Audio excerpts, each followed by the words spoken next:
Hola, buenos días. Bienvenidos una vez más al Club de Lecturas Liberales.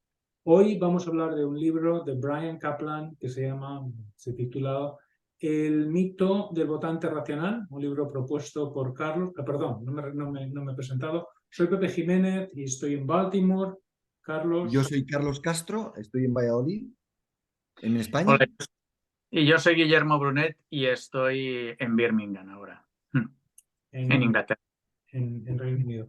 Bueno, entonces, cada semana uno de nosotros elige, cada semana o cada 2 semanas, dependiendo de cuán largo el libro es, elige un libro el que vamos a leer y esta semana lo ha elegido Carlos. Así que, Carlos, si quieres, puedes un poco decirnos de qué va el libro y por qué lo elegiste.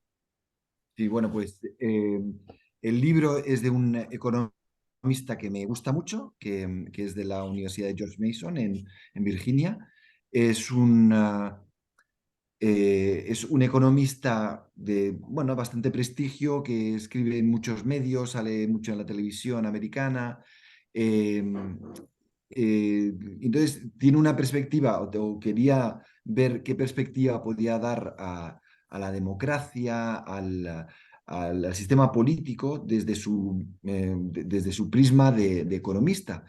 Y bueno, no sé, ha habido cosas del libro que me han gustado, otras no tanto.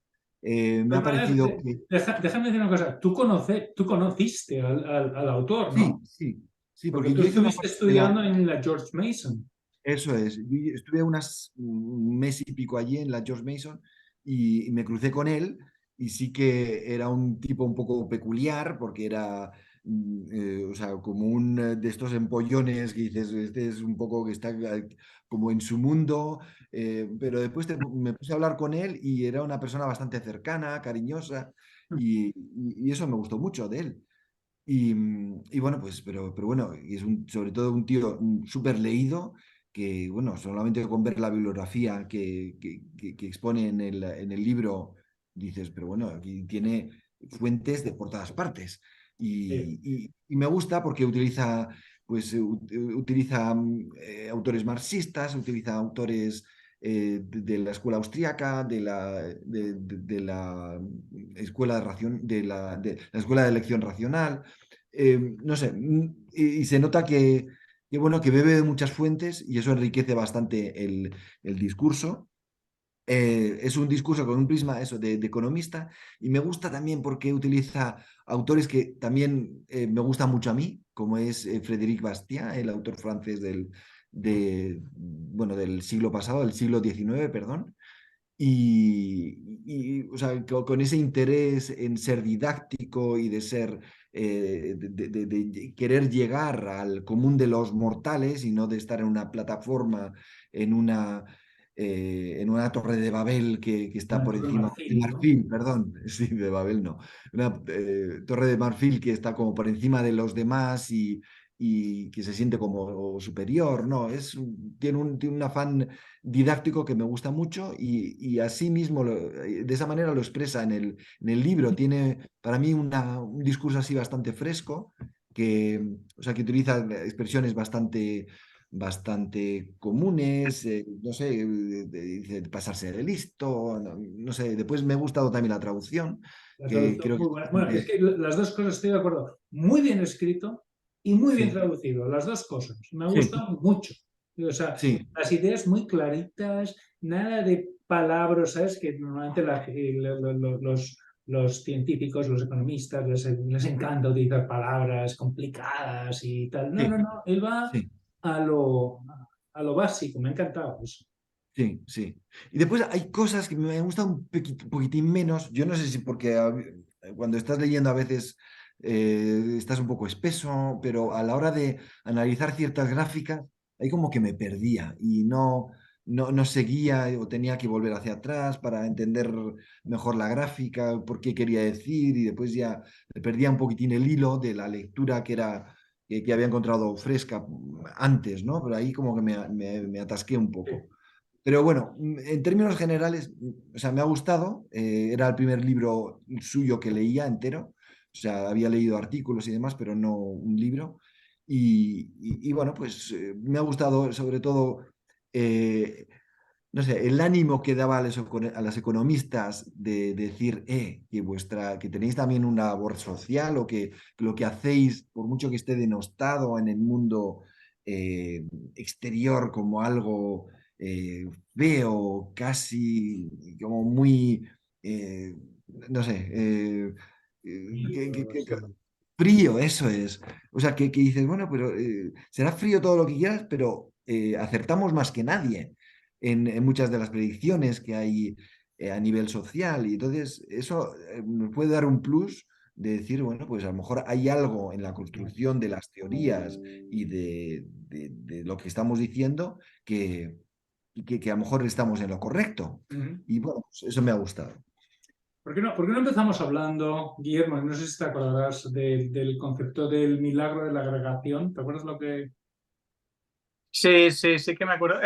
Aún así, bueno, déjame, mi visión del libro, antes que nada, es en cuanto al estilo, yo creo, el estilo me ha gustado, pero hay una cosa que sí que estoy de acuerdo con Carlos, es decir, no es un libro que se supone que es divulgativo, o que se supone que es para todos los públicos, es una crítica a la democracia, y roza eso de que es didáctico y a mí me gusta mucho, pero luego tiene una parte un poco como que no sabes si es para académicos, porque al final te habla de la ficha técnica, de las gráficas y tal, entonces se queda un poco entre medio. A mí eso es lo que a lo mejor coincido con Carlos, se me queda un poco ahí porque no acaba de ser absolutamente académico, pero para ser divulgativo hay cosas que no se entienden. Necesitas más y que sobran, yo creo.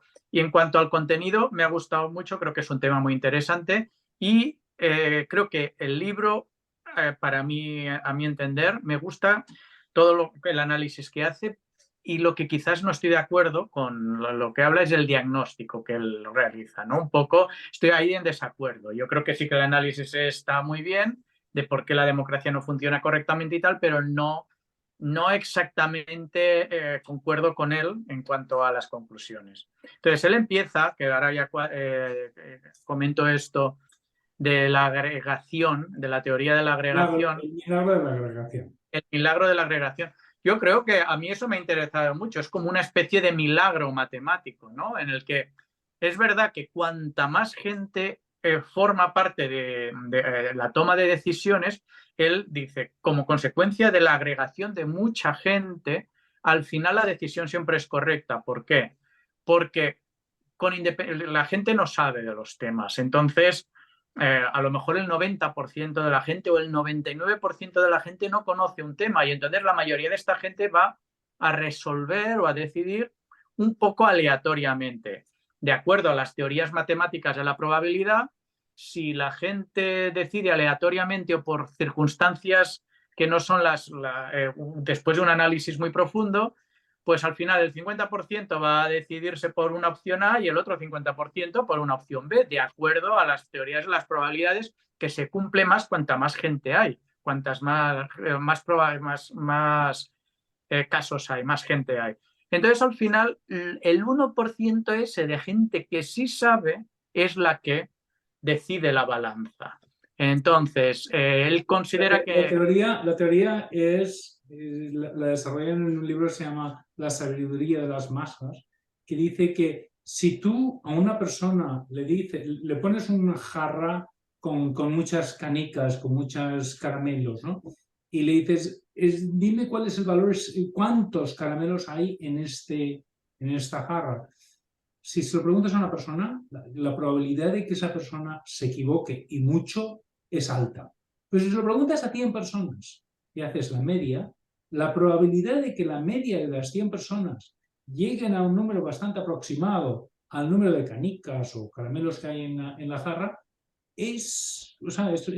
suele darse el caso, es habitual que acierten más o menos el número. Entonces, claro, el tema es, en democracia, ¿podemos tratar todos los temas de la democracia como si fuesen las canicas en una jarra de cristal?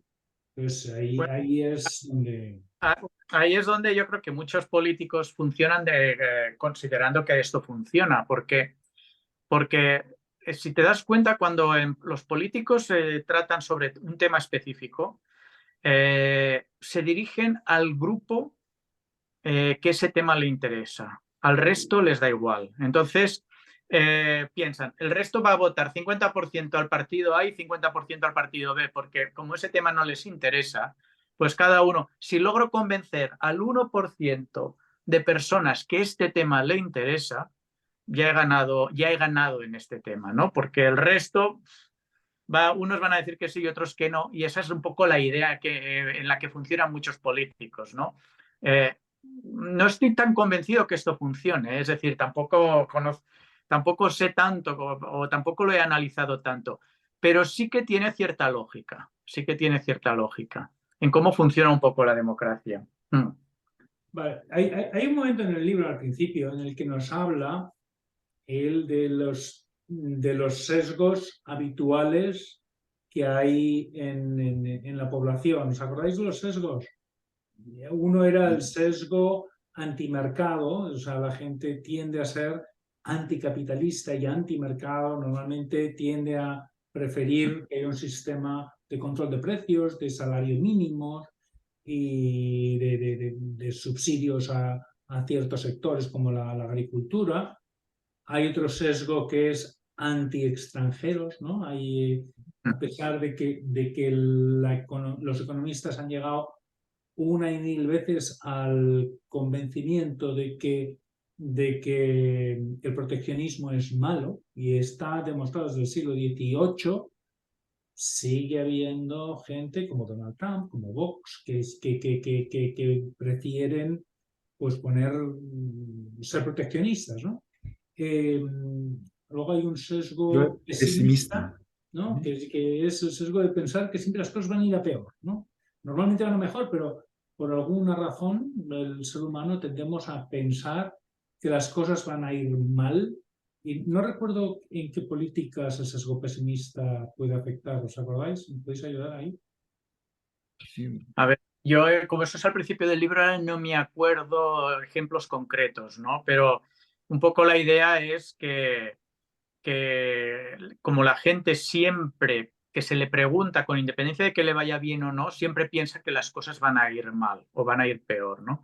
Pero ya no me acuerdo exactamente a un ejemplo concreto, ¿no? Y luego Sí. hay otro sesgo que es el sesgo pro empleo, ¿no? Creo que lo llama pro empleo o no me acuerdo, que es el sesgo que es el de siempre preferir políticas que generen más empleo, cuando muchas veces pues políticas que generen más empleo podría ser prohibir los ordenadores, ¿no? Eso es, prohibir los tractores seguro que genera más empleo, pero sería terrible para la economía. Pero los seres humanos tenemos esos sesgos habituales y me ha gustado mucho ver cómo los sesgos de los que habla afectan básicamente por igual a la izquierda y a la derecha. Él no está, intenta ser bastante neutro en eso, creo, ¿no? ¿Estáis de acuerdo con eso o no? Sí, sí, yo creo que intenta ser siempre en todo el libro neutro con izquierda y derecha. Hace un esfuerzo y creo que lo consigue, ¿eh? Creo que Sí. llega a un punto importante. El caso es que...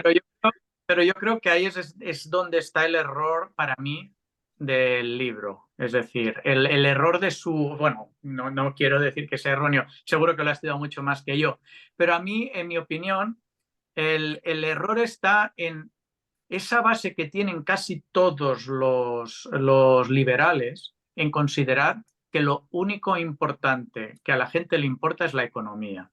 Y yo creo que él fundamenta todo el libro en una visión, digamos, en que la democracia no funciona porque si nos fijamos en la economía, la gente vota irracionalmente porque los resultados económicos serían mejores si no votase, o sea, si no decidiese la gente, sino que decidiesen personas más expertas. Y yo creo que ese es el gran error de muchos analistas liberales que solo piensan que a la gente lo único que le importa es la economía y que en base a eso la gente está votando erróneamente o ilógicamente. Y yo creo que no es verdad, que a la gente no, cuando trata todos los asuntos, la economía es un tema más. Y entonces cuando... Es que yo no creo que él diga eso. Es que él está intentando medir la irracionalidad de los votantes. Y él dice, bueno, ¿cómo puedo yo medir la irracionalidad de los votantes? Bueno, él dice, yo soy economista y yo sé que hay ciertas verdades económicas que son unánimes entre los economistas y que, sin embargo, el votante normal y mediano no está de acuerdo. Pues miramos eso, porque él mide la irracionalidad a través de la economía porque es la manera que él encuentra. Él en algún momento del libro dice que la economía no es lo único como se puede medir la irracionalidad. Él habla de la toxicología, ¿no? Él habla de un ejemplo en el que se le pregunta a la gente, ¿usted cree, cómo era? Que si hay componentes químicos tóxicos es lo único que importa y que no importa cuál es el porcentaje. Y resulta que los toxicólogos lo que dicen es lo importante es el porcentaje, en un 60%, mientras que la gente habitual dice que no. Es decir, yo no creo que su premisa sea lo importante es la economía. Él dice, para medir la irracionalidad de la gente, voy a poner el énfasis en la economía porque hay muchas verdades que son axiomáticas no axiomáticas, que son unánimes entre todos los economistas y la gente normal piensa exactamente lo contrario. Esa es la definición de irracionalidad. De hecho, en los primeros capítulos utiliza el estudio, no me acuerdo cómo se llamaba, SAE, SAE, no recuerdo de qué va el SAE, pero utiliza un estudio que se hace, que es un survey, ¿cómo se dice survey? Un estudio, ¿no? Un estudio, bueno. Se le pregunta a votantes normales unas cuantas preguntas, se le pregunta a un grupo de gente selecta que tienen muchísimo conocimiento político y se pregunta a un grupo de economistas las mismas preguntas y se ve cuáles son las diferencias entre todos ellos. Entonces, en cuestiones económicas es curioso porque, por ejemplo, recuerdo que una de las cosas que me sorprendió es preguntar a la gente, ¿cree usted que se pagan demasiados impuestos? ¿No? Y la gente normal, digamos la gente ignorante, digamos la gente irracional, ¿no? Dice, sí, se pagan muchos impuestos. Y el economista dice, no, no se pagan muchos impuestos. Cosa que me sorprendió una barbaridad, pero bueno, ¿no? Pero hay varias preguntas así. Y de esa manera, él va midiendo hasta qué punto el ser humano es irracional y hasta qué punto esos sesgos que tenemos, los seres humanos, nos hacen tomar decisiones equivocadas, ¿no? Para mí... Sí, no sé, yo cuando he leído el libro también creo que él defiende que realmente, bueno, él defiende que es irracional el votante, pero casi toda la argumentación a mí, más que irracional, me da la sensación que lo que está diciendo es que el votante no es o no conoce, es decir, no conoce los temas, más que irracional. Es decir, hay en algunas partes del libro en las que me da la sensación que el votante es racional de acuerdo a su conocimiento.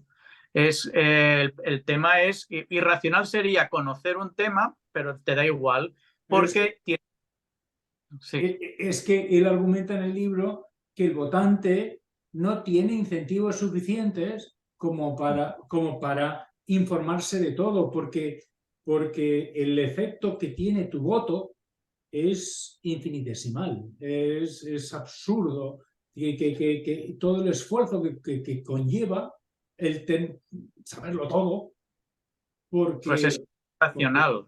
Eso es racionalmente decidir en qué utilizas tus recursos.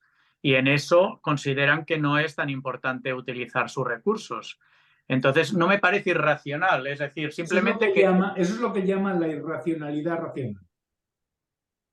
O sea, la irracionalidad. Sí. ¿no? Perdón, ¿qué es esto? Sí, hay un momento en el libro que él habla de lo que es la irracionalidad racional. Él dice, somos irracionales, pero que es lógico que seamos irracionales. Sí, Porque sí, no eso nos es. compensa, ¿no? O sea, porque es absurdo. Si mi voto no sirve para nada, ¿qué gano yo haciendo todo el esfuerzo que hay que hacer? Que es un esfuerzo, pues eso, pues de ponerte y ver los datos y lleva tiempo. ¿Qué gano yo haciendo eso? Si mi voto no cuenta, ¿no? Solo contaría si tu voto fuese el que realmente decide a qué lado termina, que nunca pasa.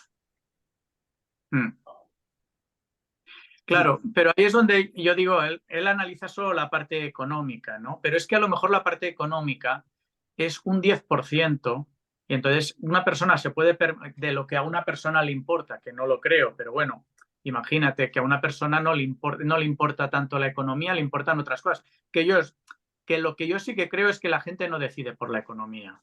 La economía solo funciona en épocas en las que no hay ningún tipo de crisis y todo es estable. Entonces sí que la gente dice, como todo funciona bien, me voy a fijar en quién me va a mejorar, digamos, desde un punto de vista económico, determinados parámetros. Cuando hay otros temas en el debate, la economía es muy secundaria, porque como la gente no conoce, la gente no, porque no la ha estudiado, porque yo creo que los políticos conscientemente excluyen a la economía de los planes de estudio, lo hacen para que la gente no esté ni interesada ni conozca las bases de la economía. Entonces lo que hacen es evitar que la gente conozca de esos temas y ponen en la mesa del debate los temas que ellos quieren.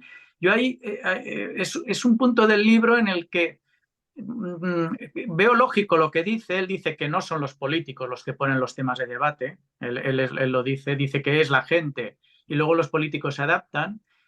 No estoy tan convencido no estoy tan convencido de eso. Es decir, es verdad que hay una parte de temas que a la gente le preocupan, que es fácil ponerlos en la mesa de debate, pero también es muy fácil esconderlos por parte de los políticos aliados con los medios de comunicación. Pero bueno, en cualquier caso, lo que me refiero es que la irracionalidad es a la que él se refiere. Yo no estoy tan convencido de que la gente actúe irracionalmente. Yo creo que la gente actúa racionalmente de acuerdo a las circunstancias y a sus intereses. Y lo que pasa es que esos intereses no tienen por qué coincidir con los del autor. De hecho, él argumenta que la gente no vota en función de sus intereses. Él dice Ya, que, bueno, que se ha él cree que, estudiado y que el rico bueno, no va a votar a las políticas que favorecen más a los ricos, ni las personas mayores van a votar las porque políticas lo que favorecen más a valora las todo a personas nivel mayores. económico. Eso es una falacia. Porque lo valora todo a nivel económico, pero hay gente es decir, hay gente que le da igual perder algo de dinero a cambio de otras cosas. Ese elemento, porque tiene una serie de valores, y entonces él está dice diciendo, eso. ¿perdón? Él dice lo que estás diciendo tú ahora. Exactamente, él lo que está diciendo es, porque él lo hace en las valoraciones económicas nada más, él dice, la gente decide que tengamos que tener más deuda. Bueno, pues porque a lo mejor la gente prefiere que haya más deuda, es decir, es malo para ellos objetivamente, pero consigue otras cosas y entonces pues decide que eso es más importante que tener más deuda. Y él dice, objetivamente eso es malo porque la deuda va a ser mala para ti o lo que sea. Es decir, la gente está pensando en otras cosas muchas veces, no está pensando en eso. Y entonces sí que consigue valores en otros temas diferentes que no son económicamente racionales, pero sí que son racionales desde su punto de vista porque sí que cumplen con sus intereses, ¿no? Que sean intereses que a lo mejor tú no tienes o que otra persona no tiene porque valoras solo económicamente lo que es bueno y lo que es malo. Pero hay mucha gente que no valora económicamente solo lo que es bueno y lo que es malo. Muchos ricos, de hecho, actualmente saben que hay políticas que perjudican Y las votan. Sí, sí, sí, está patrimonio claro, está y claro. las apoyan y De no todas lo formas, hacen racionalmente. Bueno, no Déjale, sé. déjale hablar a Carlos. Sí, no, sí. no, iba a decir simplemente que claro, o sea, es que sí que tiene una, hace comentarios así como, bueno, que el votante normal es un poco irracional y es un poco tonto y tal, pero después cuando empiezas a desmenuzar cada una de las acciones que hacemos cada uno de los, sí, de los votantes medios normales o esos votantes irracionales, dices, bueno, en función de lo que se me deje votar, yo soy racional o no. Yo, en un mercado libre donde sé el precio de, no sé, del pan o de la leche o de lo que sea, yo comparo unos con otros, veo cuál está sobrevalorado, cuál no está sobrevalorado en función del gusto que me da, o sea, del gusto que tiene este tipo de leche con respecto a otra, este yogur, este no sé qué. Entonces, en un mercado libre, cuando tú tienes posibilidad de votar con tus acciones, Entonces tú te vas preguntando aquí a la izquierda, a la derecha, pues ¿Mercadona es mejor o es mejor Carrefour o qué precios tiene? Tal. O sea, te vas informando. Pero claro, hay mercados donde no tienes ni voz ni voto. O sea, es Exacto. No, interesante, ¿verdad? Es interesante intervenir en Ucrania. Sí, no, que claro, que tu voz no vale para nada. Prácticamente, porque es que no vas a tener. Es interesante, yo qué sé, meter más recursos en la sanidad pública o privada o tal. Es que no sirve de nada. Lo que tú, o sea, si tú tuvieras posibilidad de elegir, de decir, bueno, pues voy a elegir una sanidad de marca blanca, una sanidad Carrefour o una sanidad del Corte Inglés, cada uno va eligiendo, entonces va comparando, pero aquí como es lo mismo para todos, pues entonces, ¿de qué sirve de tener una opinión válida? O sea, cuando dicen, esto es lo que tienes y se acabó, tú no cuentas para nada. Entonces, en función de qué, o sea, de qué tipo de productos, pues puede ser más, o sea, cuando se te da voto para poder elegir, como en los yogures o en la leche, entonces sí, eliges y estás más informado. Pero en otras cosas dices, bah, eres más Hay, pasota. él habla de la diferencia entre la elección que se hace en un mercado y la elección que se hace en la política. Y él dice, es que en el mercado tú pagas un precio. Eso es. Entonces, claro, cuando tú pagas un precio, tú lo estudias. Tienes un aliciente para saber, bueno, para estudiarlo. Y además, sufres de las consecuencias positivas o negativas, o sea, bueno, sufres o disfrutas de las consecuencias positivas o negativas de tu decisión. Mientras que en la política, primero, es gratis votar, o sea, no tiene coste, y luego es irrelevante, tu voto no cuenta para nada, o sea, da absolutamente lo mismo, ¿no? Bueno, yo en eso no estoy de acuerdo, pero es verdad que lo Es lo dice. que él dice, yo digo Sí, lo que... hay una parte del libro, que está por el centro, ahora no me acuerdo, pero comenta que, es que es lo que creo que funciona. Por eso digo que en el diagnóstico creo que está acertado, pero muchas de sus conclusiones a mí no me acaban de convencer, ¿no? Hay una parte del libro en el que él dice, bueno, la gente no conoce de todos los temas, entonces, pues toma referencias. Esto me recordó mucho a Kahneman y el libro de Pensar rápido, pensar despacio, ¿no? Entonces la gente toma referencias, entonces dice, por ejemplo, en una religión, tú tienes un sistema moral en una religión, tú no eres experto en filosofía, en moral, y no tienes tiempo para saber de todos los posibles pecados que puedan existir de acuerdo a tu religión, pero tú eliges una religión y dices, vale, no voy a pensar en si esto es bueno, esto es malo, en si esto hay que hacerlo así o esto hay que hacerlo allá, o si en Dios existe o no existe, o si qué tipo de Dios existen o qué tipo de personas son santos. Me hago, por ejemplo, católico, entonces, como católico, confío en lo que diga un experto que ha estado estudiando en esos temas, que sería un cura o un obispo, y en esos temas yo ya me aparto. Y entonces decido pues que este señor obispo decida por mí sobre estos temas. Y tal, pues lo mismo hacen con la economía y lo mismo hacen con miles de temas que las personas no consideran que ellos tengan que perder demasiado tiempo porque no tienen tiempo para verlo y valorarlo todo, ¿no? Entonces, pasa lo mismo, digamos, en la democracia. Eso para mí es como realmente actúa la gente. Es por eso que muchas veces las políticas no van destinadas al conjunto, sino que van destinadas a personas que son las que realmente estudian eso y esas personas luego son las que influyen sobre las personas que están, yo no diría más abajo, sino las personas que han delegado para esos temas su opinión. Entonces, eso yo tampoco lo veo como una forma disfuncional democrática. Es decir, yo también puedo confiar en lo que me dice un economista sin haberlo yo hecho el análisis, sin haber cogido las estadísticas, comprobar que efectivamente el gasto público es este, que los impuestos son tales, los porcentajes. Yo no hago esos análisis todos los días. Confío en una persona que los haga y confío en su opinión. Y de acuerdo a esa opinión, yo votaré o no votaré. Y eso es lo que creo que hacen todos los votantes. Eso no es irracional, eso es simplemente pues que no y decimos, no, es que estudian poco, son incultos o son lo que sea. No, esas personas son mucho más listas. Lo que hacen es decir, como yo por mucho que estudie economía o por mucho que estudie ciencia o por mucho que estudie el Plan Hidrográfico Nacional, no voy a saber todas las claves o perdería tanto tiempo. Lo que voy a hacer es confiar en una persona en la que confíe. Coger y decir, pues mira. Sí, pero él dice que a veces confiamos en personas carismáticas, ¿no? Que confiamos por motivos equivocados, ¿no? Sí, sí, como algunas veces religión es la que te viene dada. Es decir, tú no has hecho tampoco, no has decidido confiar en determinada religión porque has analizado todas las religiones y has dicho, venga, pues en temas morales me voy a fiar de esta religión.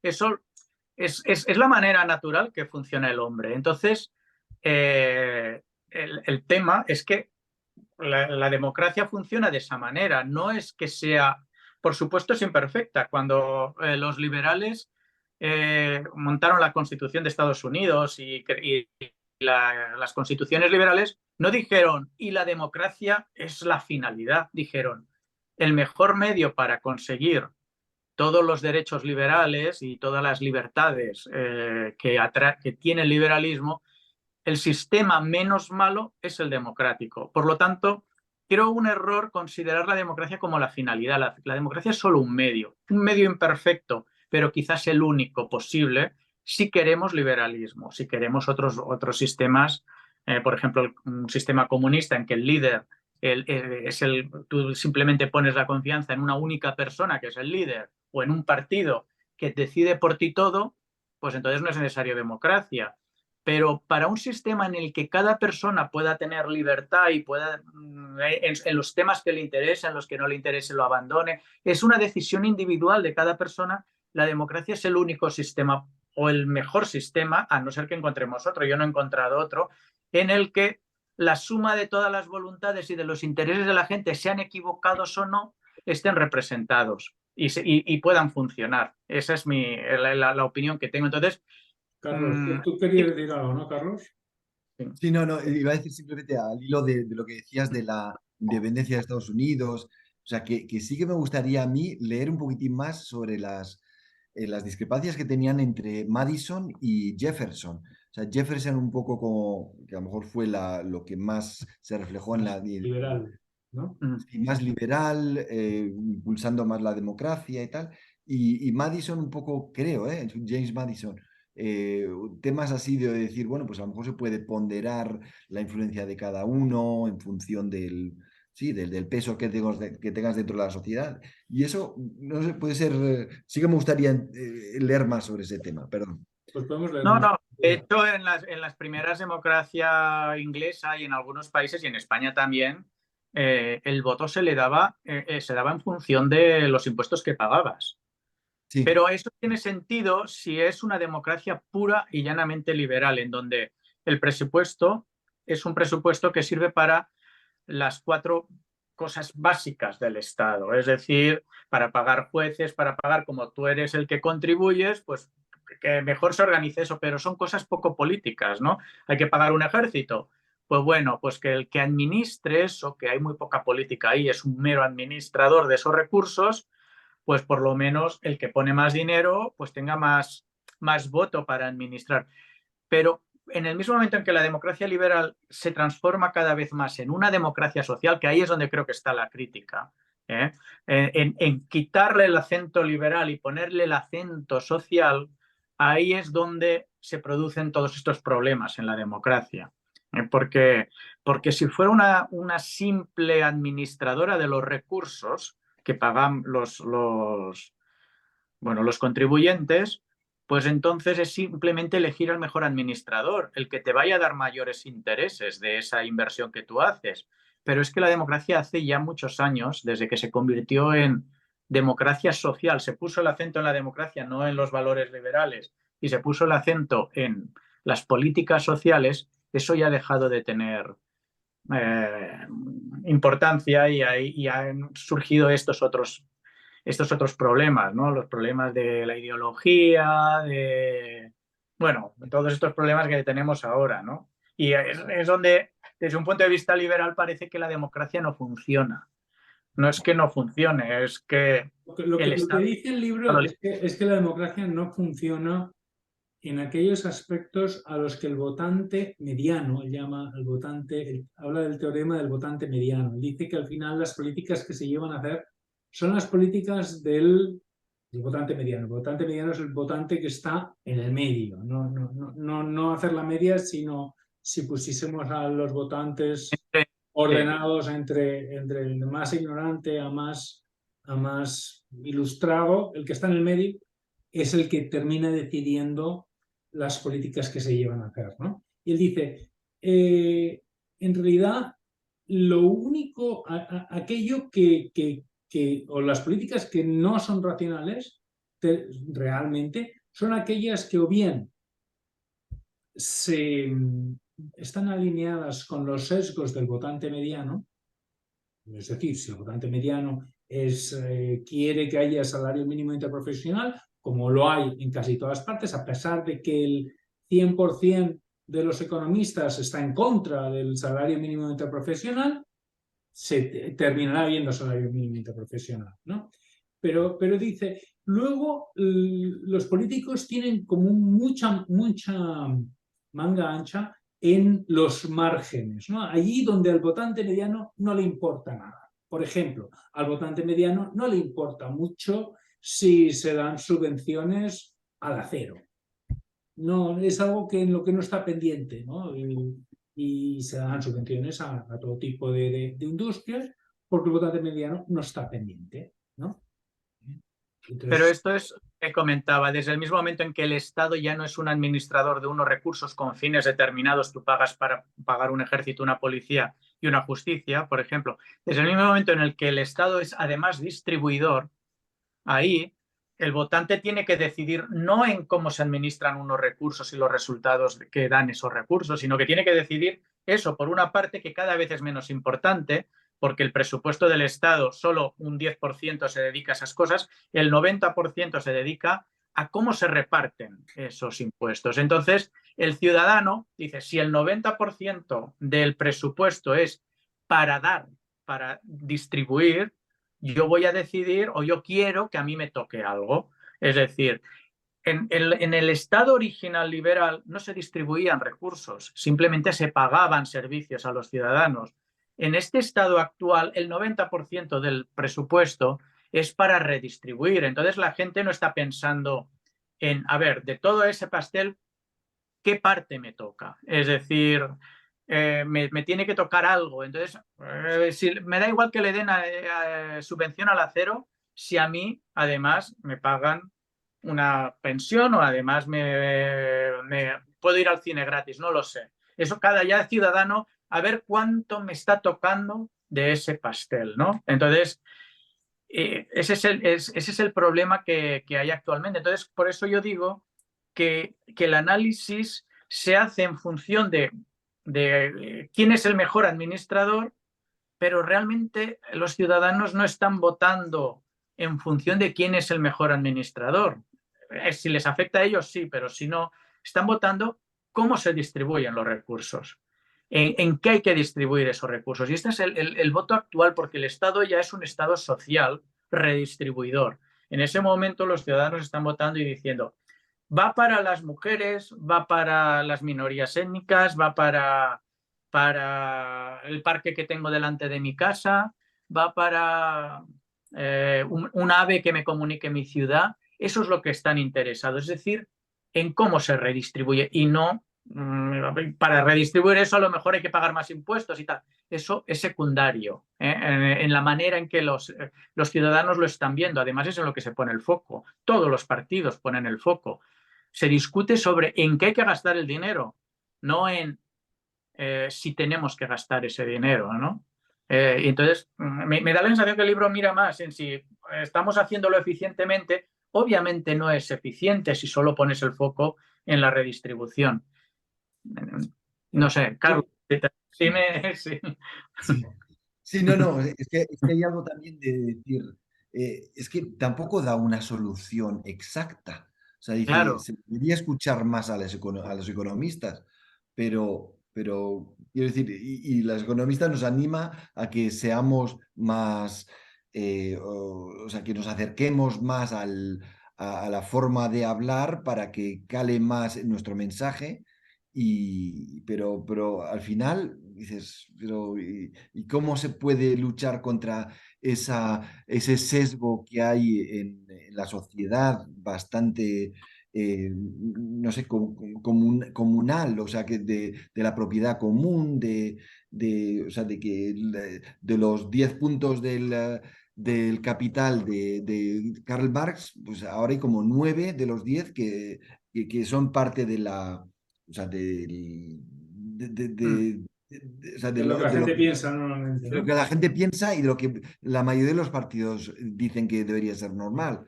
Que haya un banco central, como que haya, yo qué sé, la sanidad o tantas otras cosas sean servicios provistos por, sí, por la comunidad o por el Estado y tal.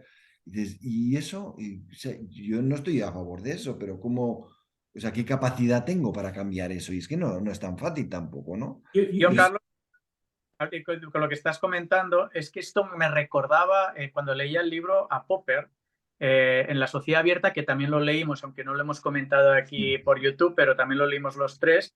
Y en Popper, en La Sociedad Abierta, él finalizaba el libro y decía, no, o sea, el problema no está en las políticas, en todo esto, que parece ser que los políticos estamos discutiendo sobre esto o lo otro, sino que el problema está en que en los límites que se le ponen al Estado. Ese es el fundamento de un sistema político. Entonces, estamos discutiendo sobre algo accesorio, que es la democracia, que es como yo lo veo, algo que es el resultado o un medio que tenemos dentro de nuestro sistema político, y nos estamos olvidando, que intencionadamente por parte de los políticos, que el problema está en que el Estado no tiene límites y entonces ha extendido tanto su acción que ya la gente no puede, o sea, ya no podemos abarcar el Estado en la cabeza, como se decía de Fraga, ¿no? Que lo tenía todo en la cabeza. No lo podemos abarcar. Entonces, al final, decidimos por lo que más nos toca, lo poco que nos toca, y todo lo demás,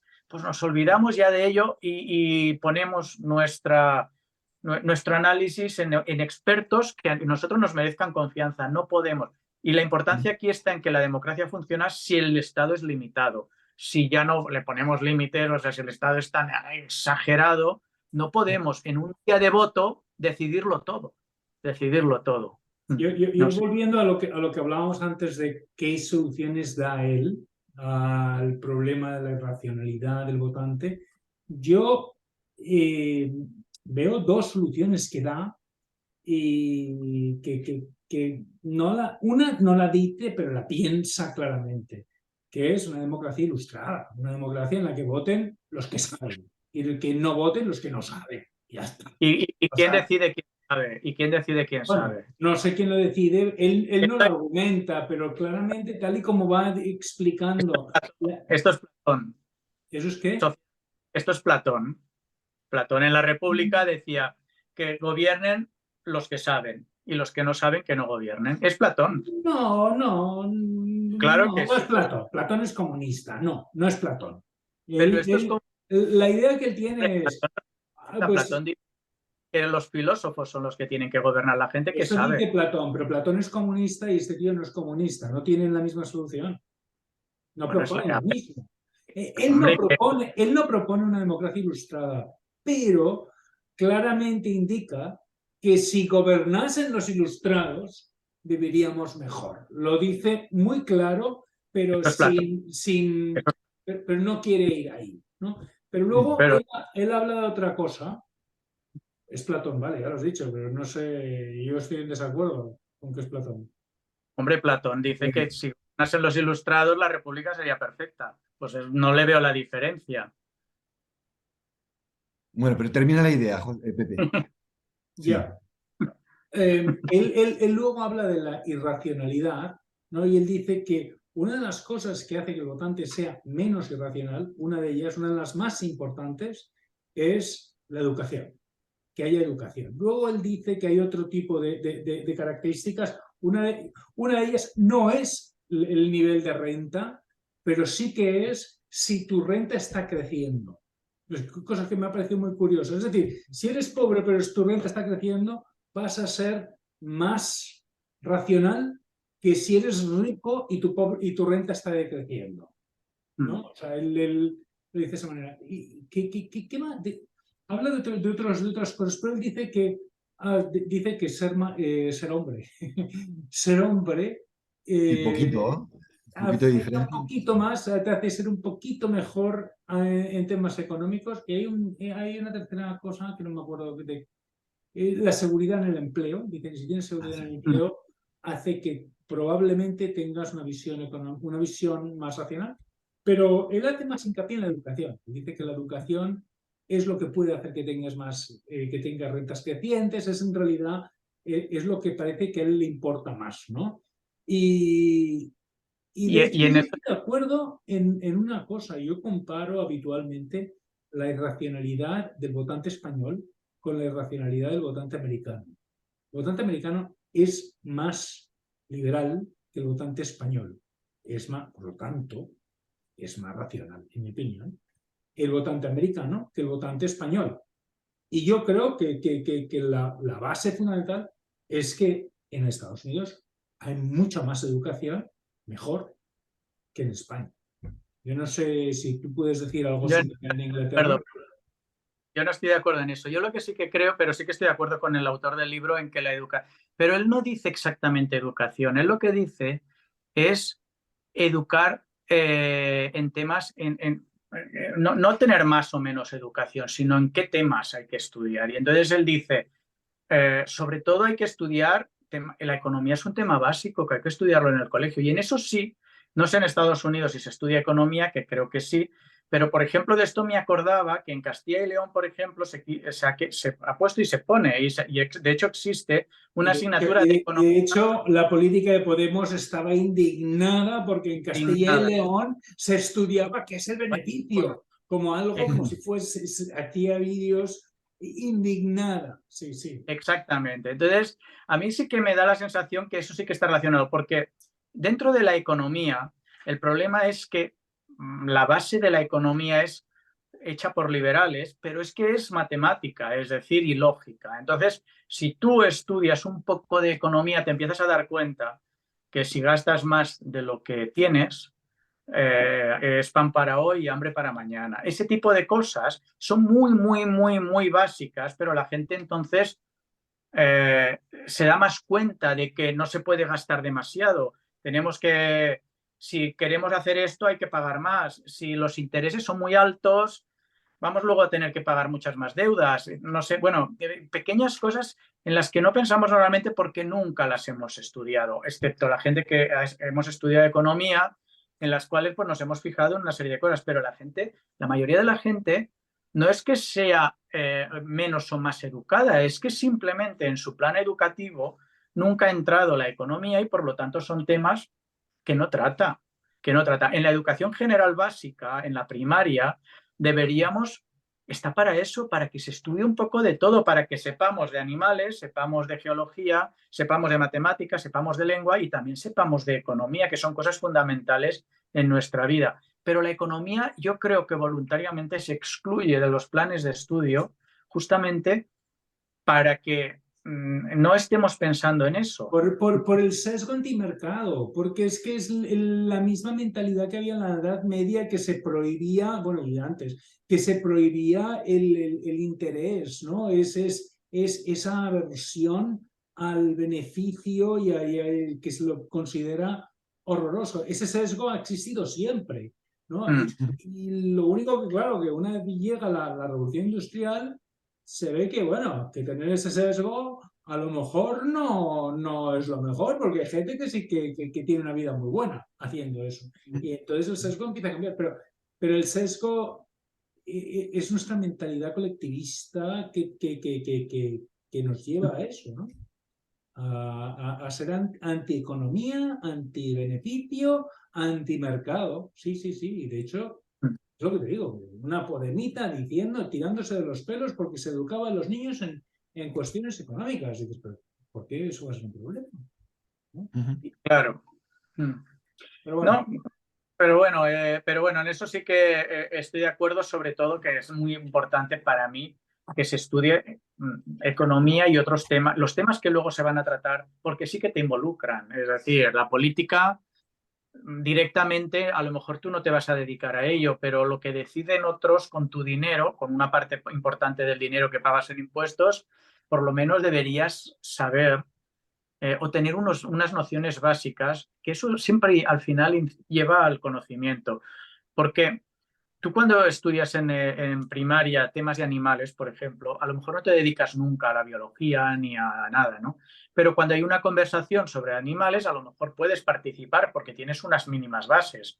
Sabes lo que es un mamífero, un reptil, si son de sangre fría, caliente, tienes 4 nociones básicas y por lo tanto te ves capacitado para en una conversación básica participar, ¿vale? Pero de economía, si no la has visto en tu vida, es muy difícil que poder participar en una conversación básica si si no te has dedicado luego a leer o a interesarte más por esos temas, porque ni siquiera tienes las nociones básicas enseñadas obligatorias en la escuela y creo que es importante que eso se introduzca.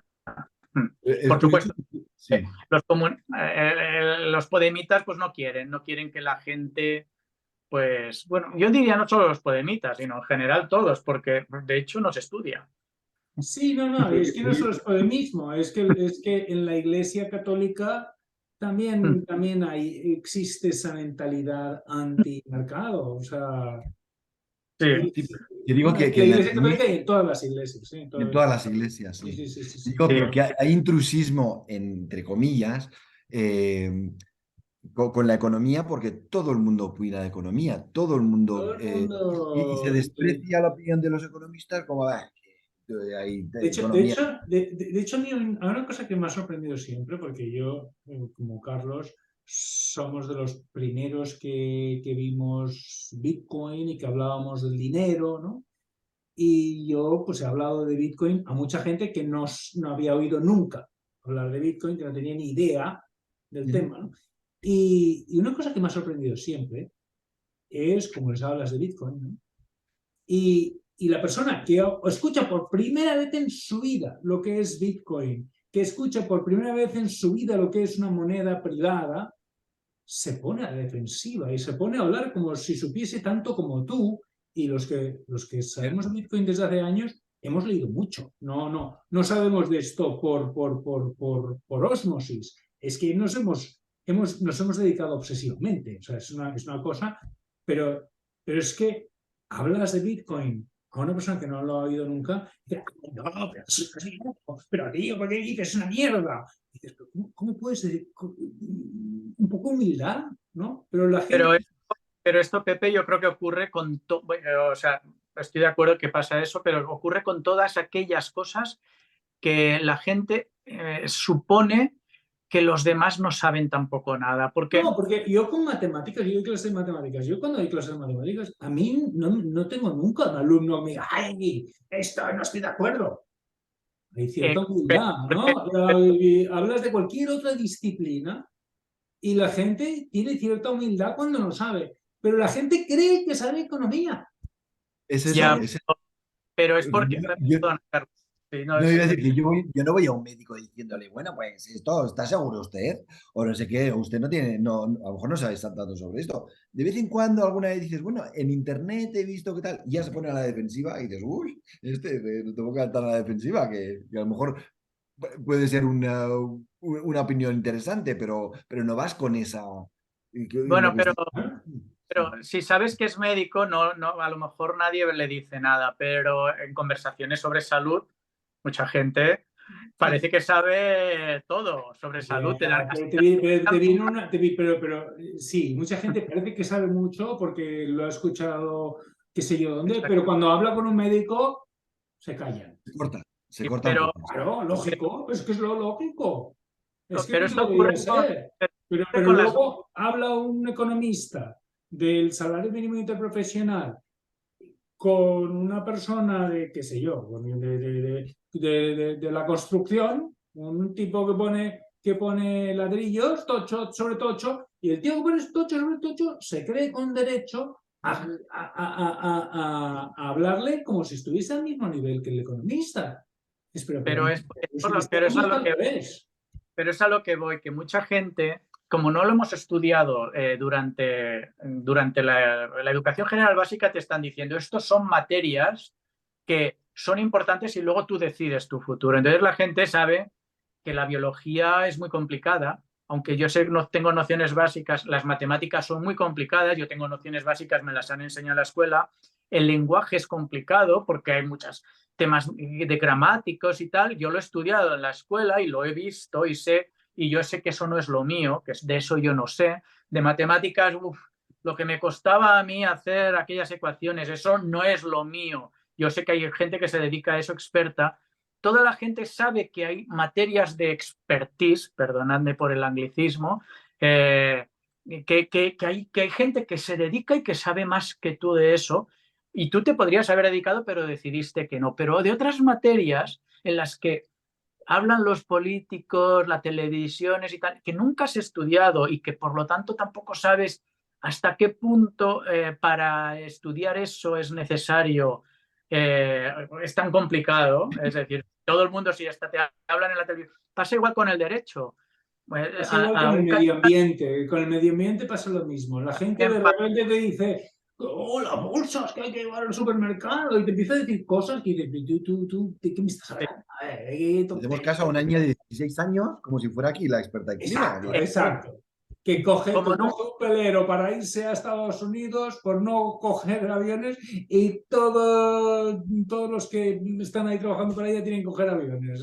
Sí, sí. Claro, por eso que digo, que es como nunca has estudiado hasta qué punto eso es complicado, no lo sabes. Y entonces la gente es muy audaz, ¿no? Y dice, bueno, como yo no lo he estudiado en mi vida, entienden que nadie lo ha estudiado en su vida porque no están los planes de estudio. Con lo cual yo tengo el mismo derecho a opinar sobre eso que cualquier otro. Con la economía convergen dos problemas. Uno es el que ya hemos hablado del sesgo antimercado. La gente es antimercado y por lo tanto antieconomía y por lo tanto la odia. Pero es que luego hay otro sesgo, que eso yo lo he visto con algunos de mis hermanos, y que es el sesgo antimatemáticas. Existe una aversión muy generalizada contra las matemáticas. A no ser que tú seas muy bueno matemático, matemáticas, si no eres muy bueno en matemáticas, las odias. Es así, casi. Y yo me atrevería a decir que el 85-90% de la población odia las matemáticas. Entonces, claro, la economía tiene las dos cosas. Es pro-capitalismo. Si eres anticapitalista y antimercado, eres antieconomía. Pero es que luego encima, si tienes aversión a los números, si eres una persona anumérica, que es más del 85% de la población, entonces, claro, también odias la economía. Entonces, claro, yo ya te digo, yo tengo hermanos que son muy listos, muy cultos, muy leídos, pero que son los numéricos. Entonces,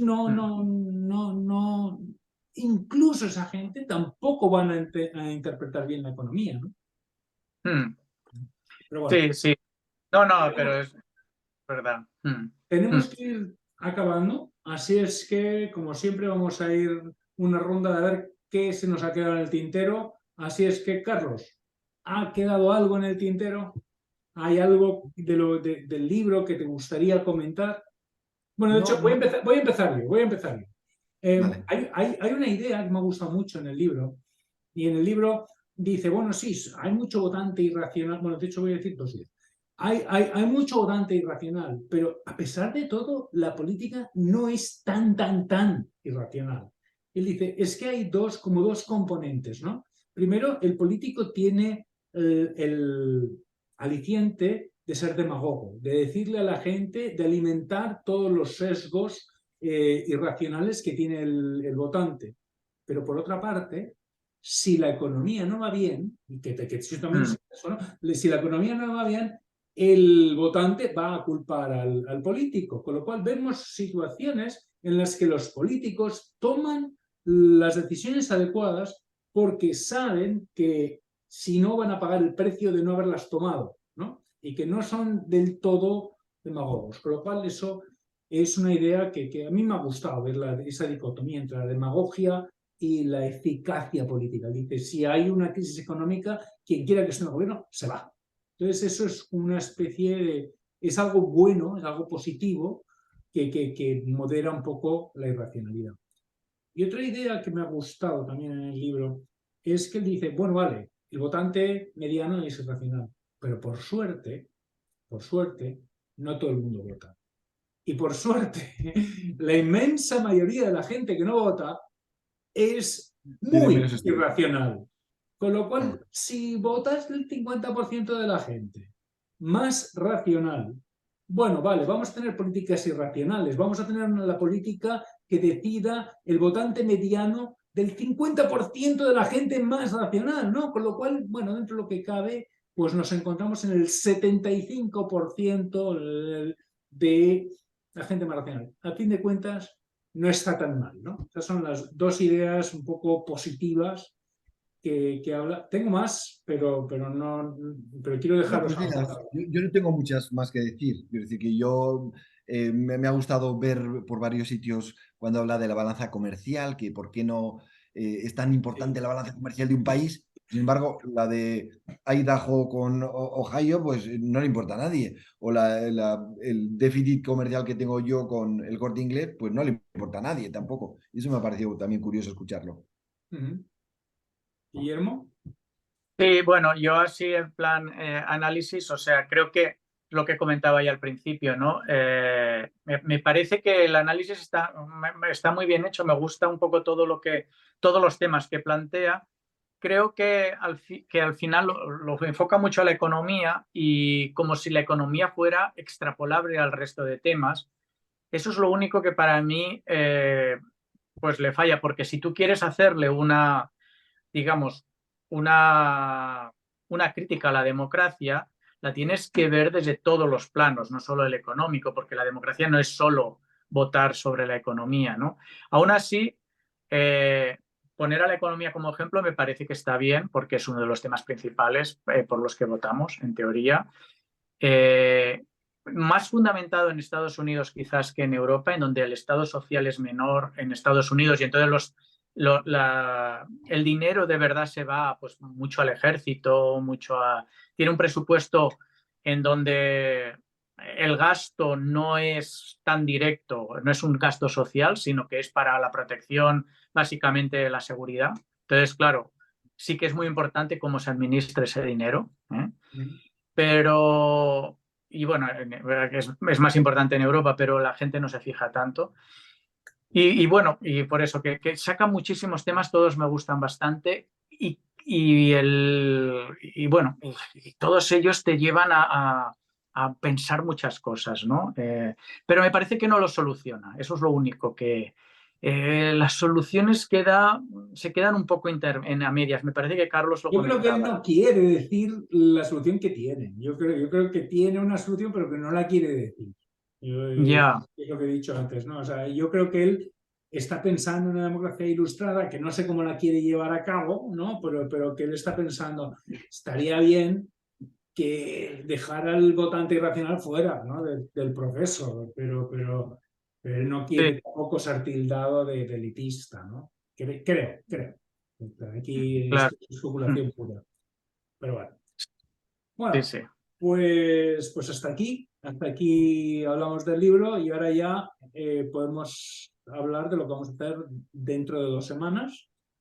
Como, bueno, cuando cada semana uno de nosotros elige un libro y si el libro es muy largo, en vez de leerlo en 2 semanas, lo leemos en 4, pero en 2 semanas analizamos un documental o algo pues un poco de ¿cómo se dice? Audiovisual. Audiovisual. Estaba buscando una palabra, no me salió. El caso es que dentro de 2 semanas vamos a ver el documental American Commune, la Comuna Americana. Es un documental que está en Amazon, creo.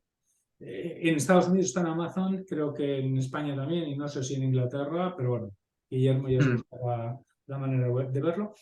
Y lo he elegido yo porque es un documental que hacen 2 chicas jóvenes que fueron educadas en una comuna americana y una comuna americana que no funcionó, de hippies, y un poco pues te muestra cómo está esa comuna deslavazada, y de destrozada y por qué no ha funcionado, ¿no? Un poco deja muchas preguntas en el aire porque la intención de estas chicas no es criticar la comuna, sino hacer pues esos documentales pues de introspección, de esta es mi vida y tal, ¿no? Eso es un documental un poco personal, pero creo que nos va a dar pie a hacer comentarios, así que en 2 semanas hablamos de ese documental. Y nada, y hasta aquí, y aquí lo dejamos por hoy. Así es que nos vemos dentro de 2 semanas. Hasta la próxima. Si queréis decir adiós. Gracias. Adiós. Adiós, gracias. Hasta luego.